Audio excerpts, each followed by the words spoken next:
Die, motherfucker. What the hell did I just play? To say that I was completely caught off guard by the tone and the mechanics of this DLC would be a complete understatement. I had no idea what to expect when I started playing this. In fact, I thought it was going to be along the same lines as Daughters, which is a brilliantly tragic look of the downfall of the Baker family from Zoe's perspective. But instead what we get is something that takes the game's brilliantly crafted horror tone, knocks it out, drags it into the woods, then proceeds to put a dress on it to make it its wife.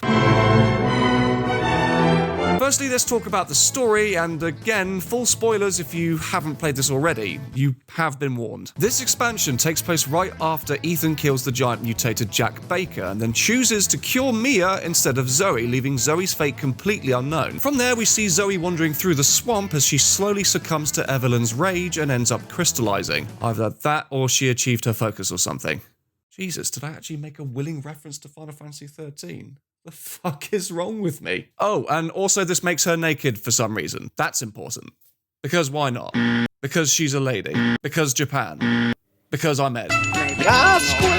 Later she's discovered by two of Chris's umbrella soldiers alive and not very well, but are then jumped by Zoe's uncle ex machina and all-round redneck badass, Joe Baker, brother of Jack Baker, who is never mentioned or alluded to in the main game as ever existing, and whose existence throws way more questions up than actually giving answers. Mistaking them for the people that did this to her, Joe then ties up one of the soldiers, takes him back with Zoe to his cabin, and then finds out that they were actually sent there to find her and administer a cure. And now that Joe's scuppered the plan, it's up to him to venture out into the night and find a cure by punching things. Repeatedly. In the face. And or balls. If they have balls. Can we confirm that? Did Molded have balls? This guy is apparently so hardcore he doesn't even think for a moment to take a gun or an axe with him, but instead decides to punch the living shit out of anything that moves. Oh, you get a weapon later. We'll get to that when it comes. After fighting your way through various swampy locales, you eventually notice that you're being stalked by a mysterious swamp creature, and just when you've torn his head off and think he's dead, he then comes back to steal Zoe away, leaving you no choice but to chase him down further into the swamps and rescue her. Once you do track him down, you realise that this monster is none other than Jack Baker, who somehow, yet again, managed to survive his encounter with Ethan and has come back looking for Zoe. Eventually, after picking up a robotic glove with the power of 50 horses that just so happen to be lying around, seriously, that's what it says, we end up back at the Baker mansion and bring down Jack once and for all with a well-aimed punch straight to the face. Huzzah! Finally, Chris comes in with the cavalry, administers the cure to Zoe, and we finish with a nice phone call from Ethan saying, I told you I'd send help, and I always keep my promises. Thank you, Ethan.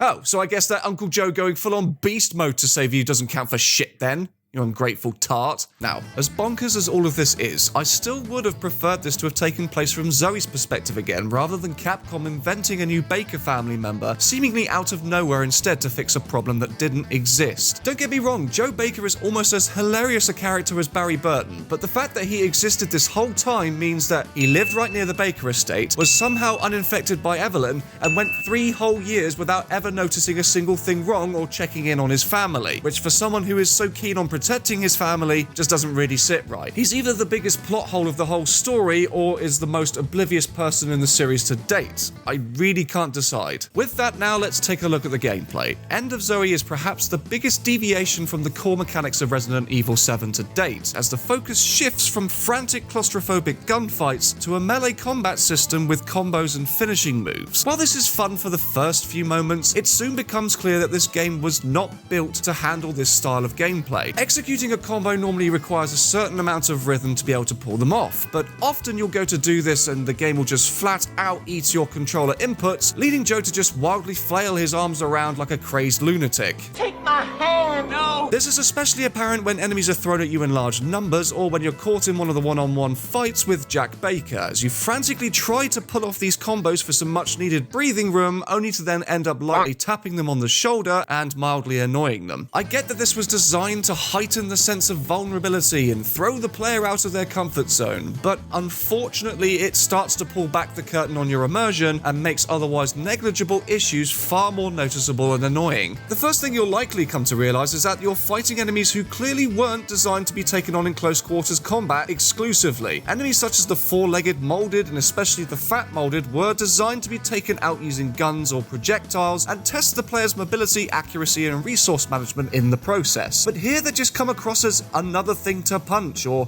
become very annoying very quickly when they group up on you, and especially annoying if you run out of spears or stake bombs to deal with them appropriately. Thankfully, unlike Not a Hero, Joe can craft weapons from materials he collects and also root around rocks and trees for bugs to eat to craft into medkits, and you'll need to do this a lot if you want to survive. Another problem I have is that while it's nice to be able to feel like a badass by punching things, the DLC really never does anything more with this and can often at times feel really unbalanced. There's a particular part later where you have to have enough spears in order to make it past some alligators in a swamp, and if you run out and then go to try and punch them instead, you won't do a damn thing except get yourself killed instantly, and there's no other way to do this. Or perhaps the most arbitrary progression barrier yet in Resident Evil 7, which is a punchable door suddenly becoming unpunchable until you defeat all the enemies in the room first. Ultimately, gameplay here, whilst different in style, simply boils down to doing more of the same thing repeated over and over. Go here to punch things, collect item X, punch more things, use item Y, and then punch yet more things. There are additional game modes, weapons, and difficulties that you can unlock which shake up things a little bit, but if you've played through it once and seen the ending, there's not really much incentive to want to do it again unless you're mad on completion or something. Lastly, I just want to quickly touch on design. Here it's certainly a more linear experience than Not a Hero, but that doesn't mean it's a boring one, or that there's no goodies to find from exploring. It really fleshes out the swamp environment a hell of a lot more than the third act of the main story, and actually ends up being a far creepier location than the tanker. Looking back, that area was easily the weakest aspect of the main game by far, full of tedium and backtracking that almost let down the whole experience. Seeing how they crafted this swamp area makes me feel that Capcom wanted to incorporate this into the main story, but either couldn't find a good way to make it work or just simply ran out of time. Which is a shame, as it not only could have made for an awesome third act, but also could have been used as a way to introduce Joe into the story in a more natural way. Overall, there doesn't seem to be any wasted space here, and aside from a couple areas and slightly frustrating mechanics, I had fun with End of Zoe. But this by far is the wildcard of all the DLC that takes the game dangerously close to the silly territory, and is hard for me to recommend this to anyone who doesn't have the gold edition of the game already or doesn't own the season pass. So for that, I will be giving End of Zoe